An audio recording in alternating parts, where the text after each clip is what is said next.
Бура од реакции предизвика објавувањето на резултатите во годишната програма за култура на ресорното министерство.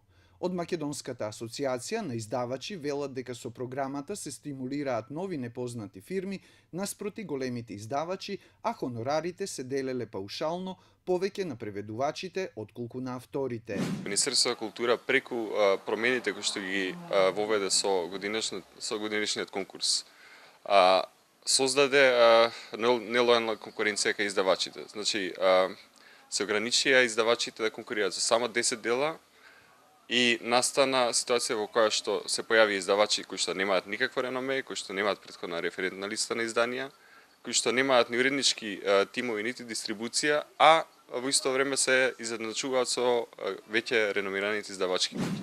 Гледаме поголем бизнеси за преводи на дела отколку за автори, што не би требало да биде случај. Незадоволни се и во ликовната дејност, откаде велат дека се поддржува квантитетот, а не квалитетот. Во оваа дејност и за самостојни и за групни изложби, комисијата одлучила да даде по 30.000 денари. Таков е случајот со изложбата на Филип Фидановски, трилогија Ликови луѓе и со меѓународната групна изложба Фемина 8, на која треба да учествува Јана Манева-Чуповска. За мене се спорни две работи. Прво, начинот на распределување во однос на износ, што со тие пари може да направите, и второ, забелешка до комисиите до одредени личности дека се многу млади. Значи, мора да се внимава кој е тоа во комисија. Беа ветувани хонорари за ликовните уметници. Јас не знам со овие 30.000 кои што јас ги имам добиено, а побарувам 344.000 кусур. Нели, ова не е ни еднакво приближно на 10% од она што мене ми е потребно за да реализирам самостојната изложба. Од драмската дејност со писмена реакција се јавија група македонски актери од театарот во Куманово.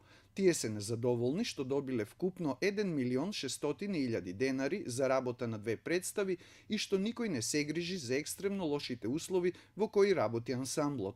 Реагираше и директорот на меѓународниот театарски фестивал Скупи Фест. Иако добиле 1 милион денари, директорот смета дека тоа е политичка одлука со цел гаснење на фестивалот. Значи, некој тука во Министерство за култура сака да го вметне дека тој не е албански фестивал, тој има македонци внатре, не е така. Некои од македонците сака да кажуваат, абе, оставите тоа, тој не е македонски фестивал. Значи, седа тоа е политика. Искуството да се плаќаат влезници за концертите на Авалон продукција ја крена јавноста на нозе по одлуката на комисијата за прославата на 25 годишнината од нивното формирање да им се доделат 6 милиони денари.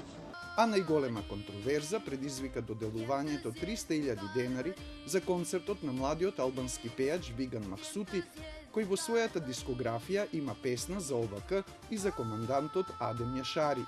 Иако првично на страницата на годишната програма стоеше дека Сдруженијето побарало 200, а добило 300.000 денари, денеска осамна сума од побарани 490.000 денари и одобрени 300.000 денари.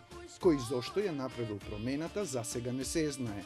Но како и да е, комисиите допрева ќе имаат многу работа.